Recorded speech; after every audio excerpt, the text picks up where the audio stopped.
the first robotics competition, the Super Bowl of high school STEM competitions. Over 3,500 teams, more than 91,000 students across over 25 countries, and last year's global winners from right here in central Pennsylvania. The Center County 4-H robotics team became world champions in the 2018 season. Last year's win set a high bar. The pressure is on for them to repeat as world champions, kicking off the season at the Greater Pittsburgh Regional Robotics Competition. In this WGAL 8 Chronicle, the team is taking their robot to the next level and putting it to the test, while gaining real-world science, technology, engineering, art, and math skills, preparing themselves for the careers of the future. Center County 4-H Robotics fields a team of 40 students. The group is divided into sub-teams, each with their own specialization. Their roles are as diverse as they are. My name is Emma, and I am the secretary on the board, and I'm helping with the lifter, and I also help with media and imagery, so that's designing the robot and posting stuff on social media. I get to help design how the robot looks, what colors are on it, the t-shirt, everything. And I love doing that, but I also love getting hands-on building the robot and going for it. I really love how creative everyone can be. It's an open space, and no idea is a bad idea. My name's Evan, and I'm currently the project manager for the lifter team as well as the team lead for the pit organization team. This is my first year. I've been loving it. I always had an interest in technology because I would always find computers or vehicles or something just fun to look at and to tinker around with. I mean, my dad and my grandfather were both engineers and they love cars, and so I do have a bit of that in me. I love working with people, I like talking with people, and I really like the role because I'm able to talk with people, make sure everything's organized, and just having that social skill to be able to help manage everything going on.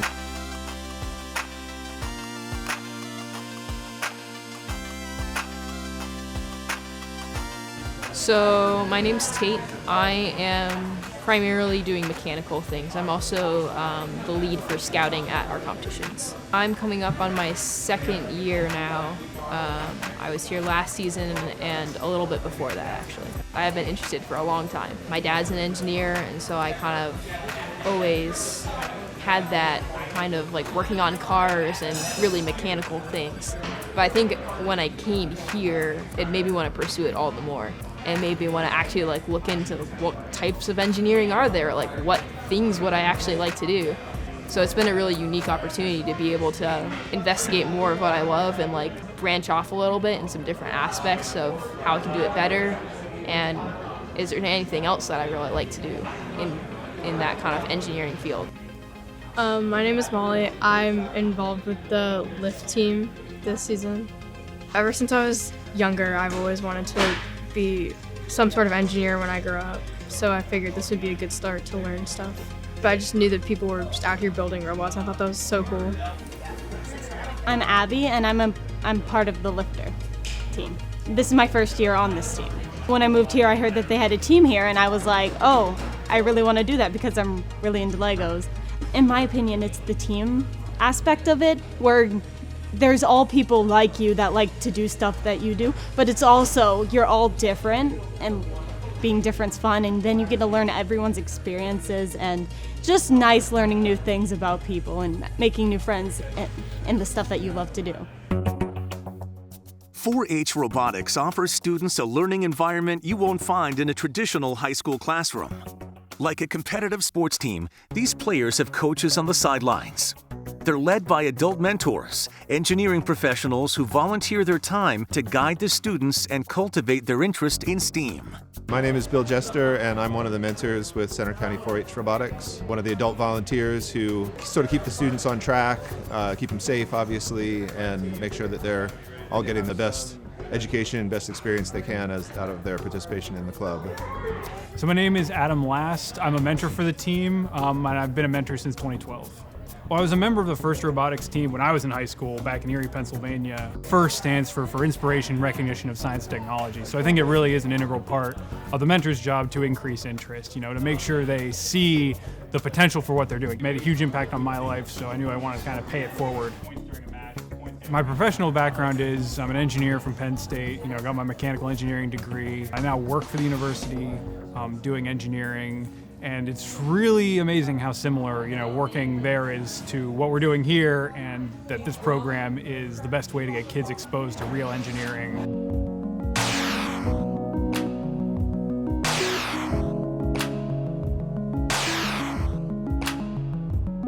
I've been involved in STEM since I was a kid. I kind of knew I had a passion for engineering. My dad was a nuclear engineering professor here at Penn State, and so that was kind of my career calling, and I worked as a software engineer for 17 years. I've seen the value of teaching kids at an early age these skills in science, technology, engineering, and math, or often it's called STEAM when you add art in as well. It's really been great to see some young students get excited about STEM. Even if they don't go into a STEM career, the professional skills they're learning here for the rest of their life. What they're building right now is just to play a game, but how the concepts they're learning are easily extensible to, doing real things, helping people out in the world. So it definitely is a big part of my job to get them interested, keep them interested, and help them to see the wider implications of what they're doing. The students aren't just growing their knowledge of STEAM, they're growing as people. All the students that are on our team are here because one of their friends invited them. And so somebody that's already here that fell in love with this program grabs a friend and says, hey, you might really love this. And we've seen students that come in very kind of socially awkward or uncomfortable just because of the peer pressure and the complicated dynamics of high school. But our hope is that they find here a group of people that's accepting of them as they are and sort of willing to help everybody grow together as a team. I've never really gone out of my way to talk to the really, really smart kids. And then I joined this, and now I just I know a lot more people. It's just I would normally socialize with people outside of things that I do. And now that I've joined another club, it's kind of cool to have met new people that I wouldn't normally talk to at school. Sometimes it's hard to be here all the time with track meets and cross-country meets and practice every single day.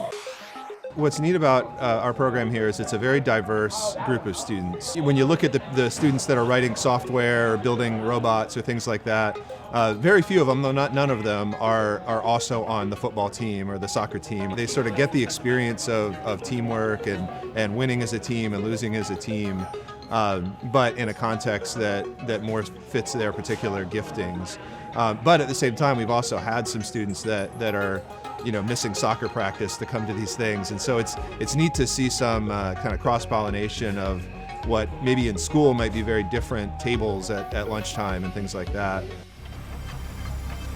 I love to incorporate engineering into social work too.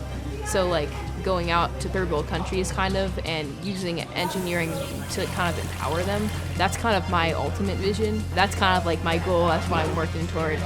It's almost like we're moving away from the concept of STEM just because science, technology, engineering, math are really permeating everything else in society. So you can see in agriculture how everything's moving to automation. We have to feed so many more people, coming up. So it's really important that, these students and the field at large sees that embracing STEM is the way that we need to go to get these things done, just to keep up with what we need to do as a society. The STEM permeates all of that. Our world is changing. Technology advancing faster every day. Robotics. Artificial intelligence. Self-driving cars. Big data. These advancements are changing the global economy, making jobs more challenging to come by, and a STEAM education more valuable than ever for the workforce of the future. Whether they realize it or not, the Center County 4-H robotics team is preparing for those changes and the careers of tomorrow. But those worries are for another day. Right now, they're focused on the task at hand. Up next, build season, creating a robot to compete on the highest level. Then, the first competition of the season, offering new challenges and the chance for victory, all while fighting to defend their title.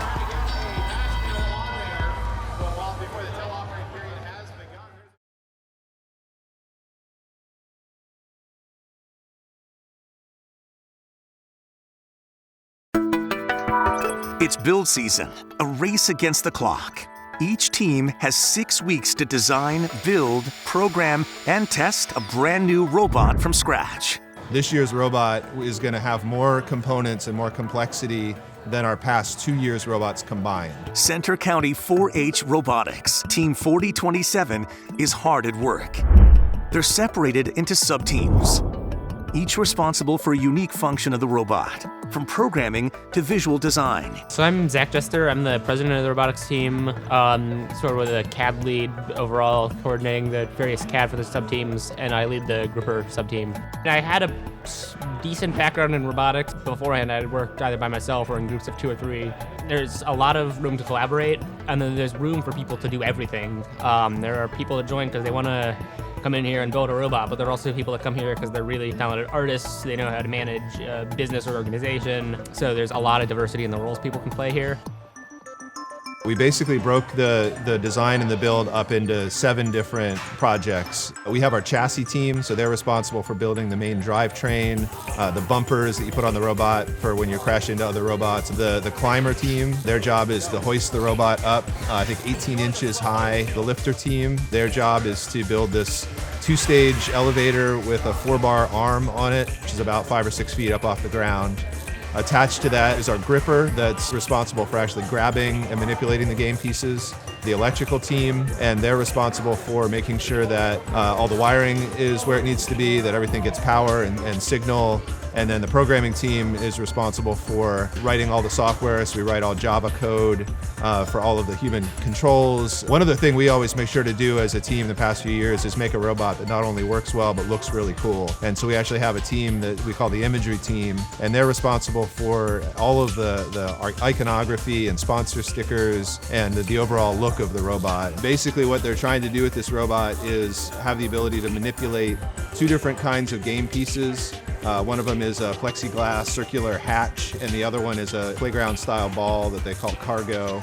And so we have to be able to pick those up and place them in 3 different heights of targets.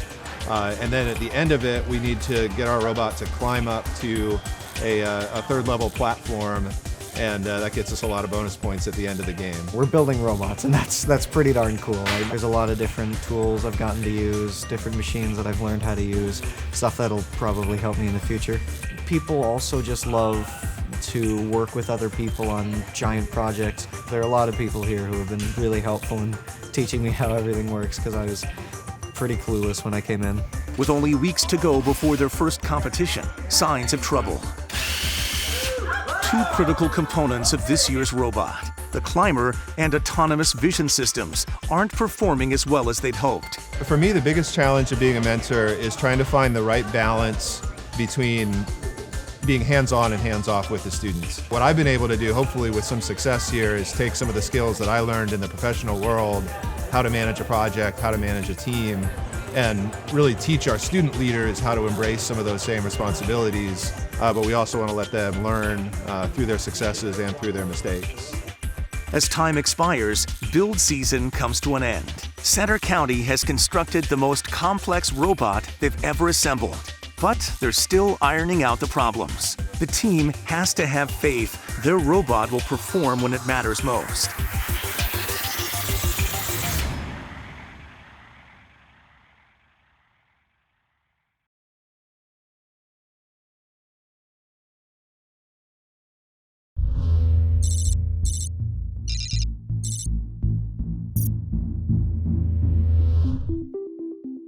The Greater Pittsburgh Regional Robotics Competition. 3 days of chaos.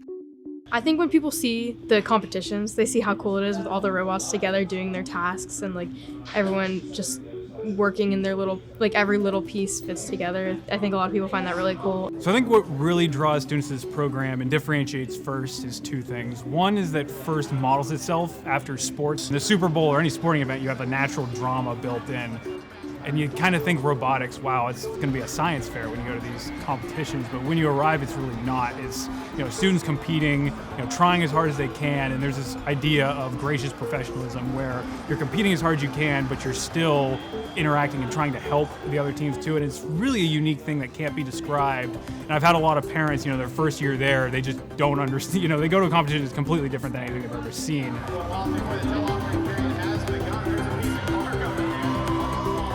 the second thing is how the students are able to interact. You know, it's not teachers interacting with them, it's industry professionals. It's people who are out doing this stuff for a living, interacting and showing them how it's doing it. That's really a difference. You know, you get a different education from someone who does it out in the field versus someone who teaches it for a living. I've learned how to talk to big companies, like ask them for sponsorships, kind of go up to them, learn how to communicate professionally. So I think there's a lot of valuable skills that I've learned through robotics that will help me throughout my life.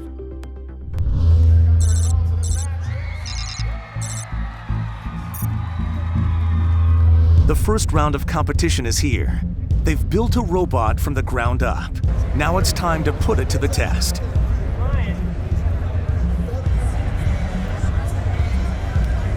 "45 teams going head-to-head for a spot in the World Championship. For the Center County 4-H Robotics team, Team 4027. It's the first obstacle of the 2019 season.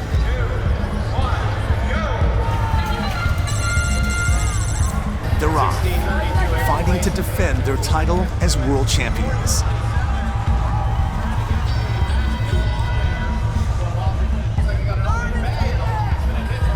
But success in the pit is never guaranteed.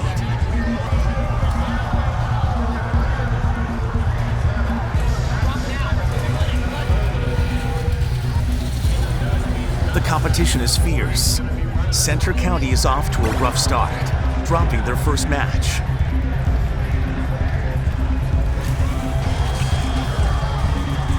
Morale is still high. The team rallies, tying the score. They're getting back on track. The upgrades they made were big and bold. They'd spent all winter preparing their robot for the first World Championship in Detroit, taking an ambitious approach. But now, they're struggling to take a commanding lead.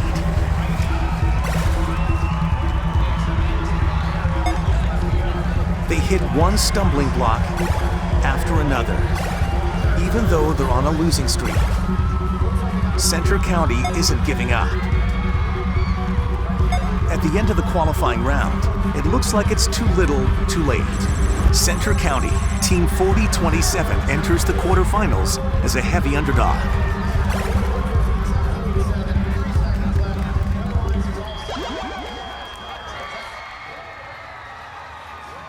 The results are a disappointment.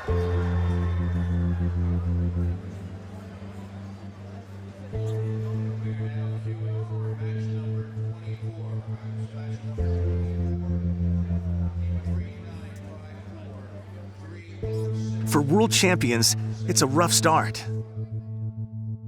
But their season is just getting started. After 2 grueling days, the head-to-head portion of the competition ends in disappointment. But the action in the pit was only part of the contest. Their last chance for victory will come in the award ceremony. Only a few teams will be awarded for excellence in key STEM categories. All they can do is wait for the results.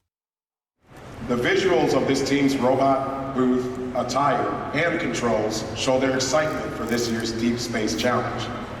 They put the A in STEAM with a healthy, growing team, including hands-on imagery sub-team. This team has their head in the stars, but first is centered in their hearts. Congratulations, Team 4027. Just to see the look on these kids' faces when what they've been working so hard on succeeds and you know, can even win these events, it's so rewarding. Although they didn't come out on top today, they didn't leave empty-handed. After 3 days of grueling competition and heavy losses, a win, the Imagery Award for excellence in visual design. As a father, I've seen my own son come through this program. He's a senior, the president of the club right now. And he's learned so much from this, not only technical skills and how to do, you know, wiring and programming and mechanical engineering, but also professional skills, how to lead a team, how to project manage, how to set a schedule for something and then meet that schedule. One thing that I really struggled with was learning how to become a leader. And I learned how to do that through this program. I didn't know that my word was so important to a team until I came here and I realized I can have a say and I can change how this is gonna go. And it's not just about having power, it's about having that power to help everyone. Making a robot is pretty great. There's a lot of great and good people here that you can talk to and work with. You have a challenge and you're starting from scratch just to solve a problem, and you really feel like, you know, this is the stuff that real engineers are doing, and I think that's so cool. I know this is where I start learning that type of stuff. It's very accepting. You can let your imagination run wild, which isn't a bad thing. Girls, it's so much fun to do this. If someone tells you that girls shouldn't be in this field and like it's not normal for girls to be in the field, they're totally lying to you. If you want to do it, just do it and don't listen to anyone else who tries to tell you otherwise. When you all kind of come together and look past each other's differences, you're kind of all like a family, kind of like it's a team. And you have to work together, and that's a really valuable experience. And I think it's really neat to be able to speak each other's language and have like this connection between each other. When you're here and you're making something together, your friendship with other people kind of grows exponentially because you're working together, having that community aspect where you're all working to achieve one goal. And I think that's really, really valuable. Some people love the competition and others just love it as a chance to really experience how the STEM fields work and to just get better with engineering and design and all sorts of different things. Yeah, I absolutely love it, and I really am able to connect with a lot of the people here, and it's really enjoyable. You can be so creative and you can just let it all out and say everything you want to build. It's like making your dreams come true. It is an amazing program, not just because creativity and you get to meet all these people, but the experiences you get with traveling and just making friends. It's one of the best things that can ever happen. It feels like you're one big family in the end. For more information on FIRST programs in your area, go to WGAL.com/Chronicle.